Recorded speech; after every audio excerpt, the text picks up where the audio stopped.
Hi. We're gonna do one of those really weird videos again where I sit on my floor of my bedroom and just talk to you guys for like 5 minutes straight. But today's video is gonna be a little bit more exciting than usual because I am finally going to be answering some very frequently asked questions, so let's just jump straight into it. Alright, so question number 1 is, what is your advice for starting your own brand and supporting social media? I like this question. I would say my biggest advice for starting your own brand or trying to grow your social media would probably be just to be yourself on the internet, because people will read right through you. It's so easy to read right through people, so don't pretend to be something that you're not, especially if you're going to start a YouTube channel and it's going to be informative. Make sure that you just talk about something that you love, talk about something that you know about. If you don't know something, that's okay. Just kind of admit up to that or be very open about it. Something that I like to do a lot when I do my building videos, I always mention that this is my first time building a car, because I personally like reading in the comment section and seeing what suggestions people have, and I'm always looking to improve my car. So for me, saying that this is my first time building a car and that I'm still learning isn't really harmful to me. It's only going to help me, and it only makes people want to help me. So I would just say, be yourself on social media. Don't pretend to be something that you're not, and have fun. Don't take it too seriously. Don't stress out about it. I know that social media can get kind of stressful sometimes, but you don't need to do that. Question number 2 is, how important is social media and how important do you think it is to sponsors? Social media is different for everybody. I think that it's really a person-to-person experience, and you can kind of make it however you want it to be. You can use your social media as a personal platform to keep up with your friends and family. That's what it was originally intended for. I know other people that look at social media as a business opportunity for them to be able to partner with companies and create relationships with other people and stuff like that. So it really depends on the person. I know that as far as sponsors are concerned, having a social media following isn't usually a downfall. I know that it sometimes can even help you get the sponsorship that you're looking to get. So I don't really think that there's anything wrong with growing yourself and growing your brand if that's something that you're interested in doing, because you never know where it could take you. So use it how you want. This next question is a pretty big question. How do you get sponsors? Collecting sponsors is definitely a process. The first thing that you should do, if you don't have one already, is make a sponsorship proposal. Now, what a sponsorship proposal is, it's usually just like a PDF kind of format file that you can send out to companies via email or whatever it is. Some people used to, back in the day, they used to actually have packets, almost like a resume. It's kind of like a resume for you and what you do. So you want to include pictures of your car, pictures of yourself, tell them about your plans. If you have social media, make sure to include that for them. It's kind of just like a whole packet of you and everything that you're trying to do so that they know what they're working with.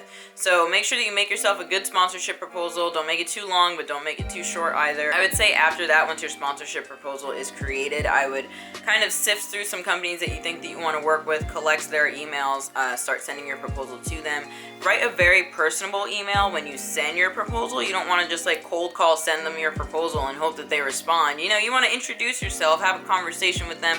It's all about building relationships, right? So I think that next, what I would suggest doing when you send the email is maybe ask them if they have time to set up a phone call or an in-person meeting or something like that, just so that they can get to know you as a person, because it is all about building relationships. It's not just like, give me free parts and I'll put a sticker on my car, you know? So that's really important when it comes to getting sponsorships. But it's different for everybody. Everybody has different ways of getting sponsorships. That might not be the right way to get sponsorships, but that's the way that I've been getting my sponsorships. So I really like this next question. This next question says, how do you keep your sponsors happy? Now, I like this question because it shows that you are looking to maintain a relationship and that you understand that sponsorships are not just like a one-time deal where they give you parts and you're just like, this company is the best, go follow them on Instagram in like one video. That's not how sponsorships work for the most part, especially if you're gonna sign a contract with a company. You're probably gonna be stuck with them for a certain amount of time, however long your contract says. So I think the best way to keep your sponsors happy is not to overpromise so that you can exceed their expectations. So if you give them this whole list of stuff that you're gonna do for them and then you don't do it, imagine how they're gonna feel after that. Can you imagine if you spent your hard-earned money and your time into making a product, somebody asks you for a product for free, or you know, for a very discounted price or whatever it is, and they say, oh, I would love to work with you and help promote you and this, that, and the fourth, and I really believe in your company, I love your stuff, blah, blah, blah. You send them the product, trusting that they're gonna do what they said that they were gonna do, and then they don't hold up their end of the deal, and they get the product from you one time. That's the only time they ever mention it. Can you imagine how that would make you feel? You would not feel good about that. So I would just say, do not overpromise. Make sure to exceed their expectations. And like I said before, sponsorships are a relationship. So I think that communication is very important in relationships. So communicate with them. Something that I personally like to do, this is not something that I've ever been taught, and I don't know that it's required of me, but I really like to send my sponsors an email once a month, kind of grouping a bunch of links together of where I mentioned their product or where I talked about them or anything like that. Just to kind of show them that I am staying on top of it and that I'm taking this relationship seriously, because you don't want to burn any professional bridges. All right, this is about as real as it's gonna get with this next question. What are the cons of having sponsors? Y'all are trying to get me fired. Oh man, here's the thing. Having sponsors are great, but depending on your agreement with them, it can become overwhelming or unobtainable, which is not what you want. You want to focus on having a strong presence with the sponsors that you already do have until you learn how to juggle all of them. Because it can become overwhelming. Like, imagine having 30 different sponsors and you told them that you're going to do the same thing for all of them by promoting them on your social media on a weekly basis, let's say, and then you say you're going to put them in your YouTube videos, and then you also tell them that you're going to go to all of their events and make sure to have your car there. You're also going to hand out all their business cards and give away whatever stickers that they give you. Well, now you have 30 of those that you have to keep up with. So that's why it can get a little bit overwhelming sometimes. So just learn how to juggle the ones that you have and have a really strong presence with those that you've already built the foundation with. No surprise here, but I get asked this next question a lot. How do you get into stunt driving? Now, the film industry is a very tight-knit community, and stunt driving is obviously even more tight-knit than that because it's like a subdivision. So I've narrowed it down to the best 3 answers that I could possibly come up with for you guys instead of going into the long drawn-out process of all the different ways that you could probably become a stunt driver. I would say, first off and foremost, take a stunt driving school. There are 2 that I recommend. One is Motion Picture Driving Clinic. They are primarily on the West Coast, but I know that they do sometimes do classes on the East Coast as well in New Jersey. And then another stunt driving school that I recommend is Drivers East. Drivers East is primarily based on the East Coast, if you can tell by the title. But I would say to take the 2 stunt driving schools, see if you like it, see if it's something that you enjoy. Make sure to hire the videographer when you do go to said schools, because that's going to give you the footage that you need when it does come time for you to make a demo reel for yourself. Now, the next piece of advice that I would give you if you want to become a stunt driver is just to network. I can't really tell you how to network. That's not something that I can teach you how to do, but just put yourself out there. You are definitely marketing yourself, so you're gonna have to sell yourself a little bit. You know, you're gonna have to ask people questions, try to be as willing to learn as you possibly can, just so that you can kind of fast track yourself if possible, because you never know who you're talking to. Somebody might have great advice for you. They might have better advice for you than I'm giving you right now. So the last thing that I would suggest to do if you want to be a stunt driver is try your best to get your SAG card. If you get the opportunity to work on a non-union show as a stunt driver or as a stunt performer in general, make sure that you talk to them about vouchers, talk to the stunt coordinator, tell them what you're trying to do, tell them you want to be a stunt driver, and see what advice they have for you. But getting your SAG card is a really, really important step to becoming a stunt driver, so that's my advice on that. One of the last questions that I have for you guys is, how do stunt performers get paid?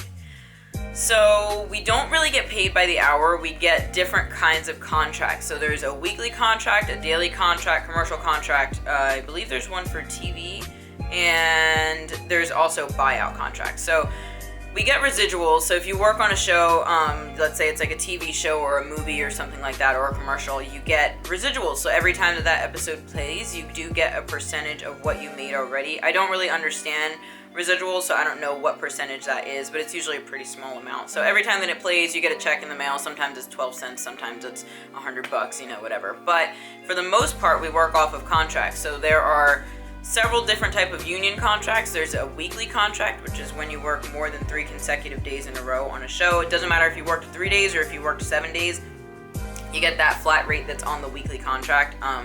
Then there's also a daily contract. So if you work 1 or 2 days on a show and that's it for the week, You get a daily contract, so you get a flat rate for the day, and it's either 8 to 12 hours depending on what kind of production you are working on. And then after that, you go into overtime. And I don't remember how much we get paid per hour after overtime, but I don't know. I don't look into these numbers. I just like get the check, make sure that everything's right and it sounds good. And then commercial contracts are actually the same kind of system as like a daily contract or a weekly contract, but you make a lot less off the bat. So you don't make as much money on the day because they know that the commercial is going to play several times, meaning that you're going to get more residuals. And then there's a buyout contract where you can basically negotiate a price with a production company and tell them, you know, this is how much money I need for doing this stunt or for doing this gag for you guys, and that's how much money I need total. You don't have to pay me residuals, anything like that. And that's when you make big numbers as soon as you walk off of set. So there are several different kinds of contracts. That's kind of the way that we go about them and how we get paid for the most part. And then there's this thing called stunt adjustments. It really depends on if the stunt coordinator has it in the budget though. So the production company gives the stunt coordinator a certain amount of money to take care of their stunt performers, and that means hiring, doing the stunts, the whole 9 yards. So depending on the gag that you do, if it's really dangerous, for example, like my cannon, or when I flip cars over or crash cars or something like that, depending on the dangerousness and the amount of skill that it takes to do whatever job it is that he's asking you to do, he can give you a stunt adjustment, but it's not required of him. So you never really know what that's going to be like, so you don't really count on that kind of money. But for the most part, that's how stunt performers get paid. I know it sounds a little bit complicated, but it's really not that hard. All of the contracts are essentially the same from one show to the other when you're a part of the union, so that's how we get paid. So the last question that I have today is, what is it really like to be a stunt performer? It seems really glamorous and glorious because we get to work on TV shows and movies, music videos, you name it, and we get to travel the world for work. But honestly, it can be a little bit stressful because we don't ever know when our next job is going to come. You just kind of take the jobs as they come along and hope that you do a good job and hope that you get hired again. But in reality, the stunt coordinators are only going to need you when they need you. So you really have to learn how to be good with your money and be really, really careful with your money because it can be stressful. I mean, you could work one day in a month and then not work again for 6 months. So it teaches you a lot because you just learn how to manage your money. You also learn how to adapt really quickly because most of the time when I get called for work, it's within a very short window of time. Sometimes I get called and asked to leave the state for 3 weeks with only 2 days advance notice. Sometimes I get called to work in LA the next day. So I've literally been called the day of before. So you really learn how to manage your time, manage your money. But it's a great career. I love it so much, and it's really hard to make a living doing it just because it is difficult. But yeah, I mean, you learn a lot as a stunt performer, and if you can make a living out of it, it's great. And then I know a lot of people that are, you know, working several other jobs just to keep the lights on, but, you know, be grateful for the opportunities that are presented to you. So, all right, you guys, well, that's all I have for you today. Hopefully I was able to answer all of your questions, and I really hope that you're not tired of hearing me talk by now because I am really tired of hearing myself talk. So like, comment, and subscribe. Make sure to follow me on Instagram if that's something that you want to do, and I will see you guys in the next video. Bye.